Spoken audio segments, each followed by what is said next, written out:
All right, Sisters fans, hope everybody's doing well. This is just kind of a follow-up video on a post I made yesterday because, I watched the episode from last week and I did my review and I said it wasn't as bad as people were telling me it was in terms of being super boring. It just seems obviously the most exciting part was definitely, in my opinion, not when Fatima chewed out Hayden and Zach, but when we got kind of like the backdoor pilot to All the Queen's Men. And I made the post, and just to kind of, sum it up here, I'm like, let's sit and have a chat. And I put this on Facebook and YouTube community tab. And, I didn't want to come off negative, but after watching last week's episode of Sistas, I just wanted to ask the question, has season 3 been the most dull and boring season of the series yet? I mean, we're almost at the halfway point of the series, the mid-season finale, because remember, this is a 22 episode season, and if I remember correctly, last week was episode 8. Let me double check on that. Yeah, Little White Lies was episode 8, so we only have maybe 9, 10, 11, 3 or so more episodes before they go on break. And the only thing about season 3 that had people talking was the viral moment when Calvin screamed and spun and fell to the ground. But props to Tyler Perry for adding writers and directors to some of his current shows like House of Pain, Assisted Living, All the Queen's Men, and other projects that we have yet to see. However, I don't think 1 or 2 extra brains on Sistas would hurt. I think it could really help the story actually move forward, or at least make it seem like we're watching a show that's actually headed in a direction instead of just going around in circles. Trust me, I'm not angry like I was last week. I've calmed down since then. I watched the episode with an open mind. I just feel like for the past few weeks, there's been little to no substance to Sistas. That's why I haven't been blowing the channel up with Sistas content, because it's been pretty cut and dry. Agree or disagree? And on YouTube alone, there's been well over 20 comments on my post. And on Facebook, I got a good number of people responded to what I had to say as well. And I'm talking about the Sistas Facebook group. And a lot of people do agree. They agree that so far this season has been pretty dry. It's not bad, but it's not giving me the same level of excitement like it did in season 2. And when it comes to, the few people that disagree, they're like, well, in my opinion, it's been good, so there's nothing really wrong with it. And there's some turning points here and there. There's a difference between, like setup and whatnot versus filler. There's a difference where an episode is clearly just there for the sake of filling up a time slot versus setting up things that are actually going to mean something. And it's really something else, because on the comments, it's like, truth, I 150% agree. No lie was being told in your post. I agree, because I keep rewatching seasons 1 and 2, and a lot more happened, within the span of like 3 or 4 episodes than what's happened in the first 8 episodes of season 3. I'm tired of the constant arguing between these women and their sorry ass men. It's not going nowhere but down. I must have missed an episode. Do we find out who used the credit card? Nope. So, in my opinion, Tyler Perry did say that this show was kind of sparked from overhearing women at the studio, work there, and just hearing their conversations about men. And he kind of took that and made the show. But the problem is, I'm kind of feeling like, well, he may have only heard part of the conversations, because the show itself seems to be in the same vein of, yeah, this woman was having man trouble, so she wanted space, Danny. This woman was messing around with a married man, which caused a lot of turmoil in her life, Andy. I was pretty much providing room and board for a no good man, but he was good in bed, Karen, in reference to Zach.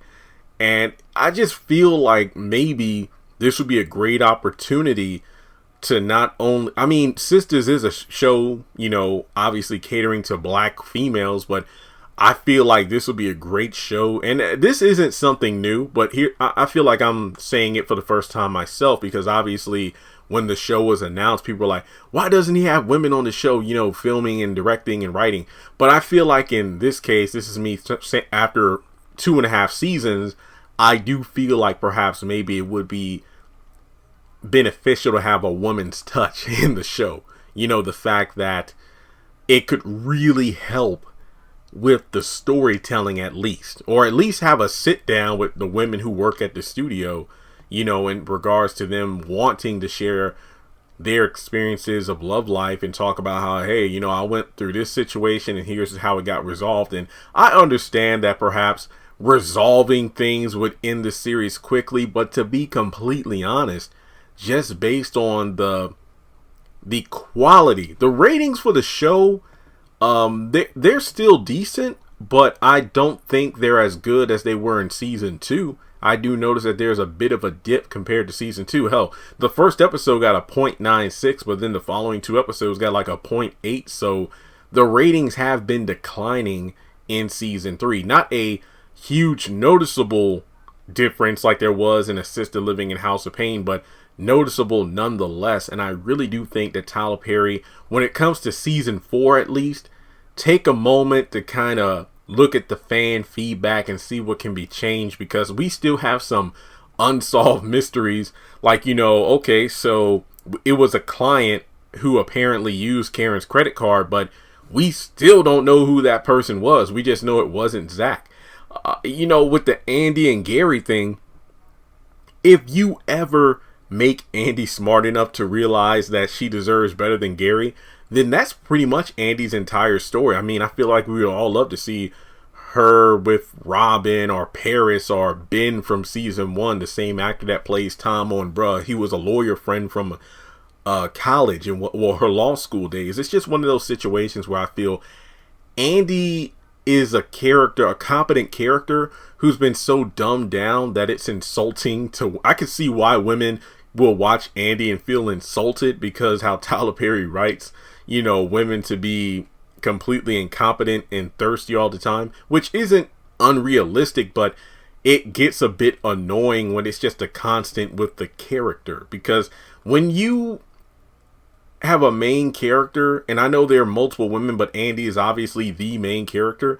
When you have an unlikable main character, it's hard to really stay invested in the show, because since they're the main character, they eat up a lot of screen time when there are other characters you're more interested in watching, you know, on camera. But regardless, I just feel like Sistas season 3 has definitely been lacking, in my opinion. There aren't really compelling cliffhangers either. You know, there might be 1 or 2 cliffhangers that have me going, wow, okay, I can't wait. But I don't think so far this season, and no, this isn't me being a Crystal Lee fanboy, you know, like, no, there's not enough Jasmine. Season 2 had Jasmine didn't appear in season 2 until like the tail end, right? When she came to the parking garage, and then when she showed up with the gun at the end. So season 2 still has stronger, compelling story. But I feel, for me personally, and I mentioned this in season 2, especially during the back half, these women are still dealing with the same problems. Not only that, it seems like Tyler Perry has to regress their development, even if it's a little development, just to keep a certain storyline going. Because at this point, it's like season 2, I gave it some leeway, especially during the first half, because I'm like, yeah, season 2 picked up exactly where season 1 left off, and they were still going through some crap. But then it got to the point where, okay, how many times are we going to have this Calvin, Sabrina? I feel like, I don't know what storyline annoys me more, the Calvin and Sabrina storyline or the Gary and Andy. Like the Karen and Zach thing, that's definitely, at least that's intriguing because Fatima's in the mix now. But when it comes to Danny, you know, that's just, you know, her causing her own situation. But the Sabrina and Andy storylines are the ones that have me the most annoyed, mainly because I don't see why Calvin's still in the show, and I don't know when the hell Andy's just gonna, you know, kick Gary to the curb, because I feel like even if she quote unquote dumps Gary, he's going to be a Jasmine where he's just randomly popping up. Oh, wait, he's doing that now. So I think at the end of the day, we're going to see a situation where if Tyler Perry doesn't kind of ramp up the quality of the show, I don't know if it's going to go past season 4. Now, don't get me wrong. You know, the ratings are still there. This could be extended, but even with the haves and the have-nots, season 3 is where we kind of saw that dip in quality begin to happen. But of course, you know, it went on 5 more seasons. With Sistas, people talk, you know, like regardless of the episodes, you go online, you know, Twitter's talking. There's going to be a lot of views, but in terms of being a show that I'm like, is it really worth watching? I feel like it's getting to that point, which is sad because we just got Fatima added to like the main titles and everything, but I feel like slowly we're seeing a little bit of her declining as well. You know, like I love the moment she had with Hayden and Zach at the end of the last episode, because I'm like, yeah, that's definitely Fatima. But I feel like this season alone, we've been seeing more Danny, we've been seeing more Karen within Fatima's personality than Fatima. It's like her being written to be a main girl has really hurt her character, because I feel like we're losing a little bit of the spark that made Fatima a fan favorite. Again, I could be wrong, but I'm just talking about, well, no, I'm not wrong. I'm talking about my opinion. So let me know, do you agree? Do you think season 3 so far has been the worst season yet? And keep in mind, and I've said this plenty of times when I do like season overviews and whatnot, even if like, let's say the back half has like 7 solid episodes, 7 out of 22 is still a bad score. That's still less than a 50%. So I get you're kind of setting things up, but it's taking a little bit too long. And I'm glad they're not rushing the Fatima and Zach, you know, getting together officially. But at the same time, aside from Zach and Fatima, is there any other storyline that you actually want to see? Just tell me that. When you watch Sistas season 3, aside from Zach and Fatima's story, are there any other characters that you get pumped up about seeing on screen? Are there any stories you're interested in? I feel like everybody and their mother's just done with Andy and Gary. The Sabrina thing, it's like, you know, how far is this going to go? Like, you're really pushing things to another level they don't need to go to. Danny, you're just causing your own problems. Preston's a fan favorite, no doubt. But I just feel like Tyler should kind of tweak the storylines for the other main characters to get fans interested in them once again. That's just my 2 cents. You could let me know if you feel otherwise, but I don't think season 3 is living up to the standard set by season 1 and season 2. Season 1 had its problems, but that was just season 1. You know, they were finding their way. But at the same time, it still had compelling stories. Season 2, in my opinion, did a better job. Or yeah, I think like towards the back half of season 1 into season 2, the show did a good job of giving the other ladies shine instead of it letting it just be the Andy, Gary, Jasmine, Morris, and Leslie show. But then it got to the point where we're getting that haves and have-nots issue of just repetitive dialogue, the characters making the same mistakes, even though they should have learned. Well, they did learn a lesson, but they decided to do the same crap that got them into the problem anyway. So how many times are we going to see Danny not express how she really feels to Preston, leading to her being cold and distant? How many times are we going to see Sabrina be indecisive, listen to the rumors about a person in her life told by others instead of talking to the person directly to get clarification? How many times will Andy just disregard Gary's lack of trust? You know, like even when you do call him out on something, he tries to manipulate you and say you're wrong, but it seems she's gotten to the point where she can call out that bull crap but still decides to be with him anyway.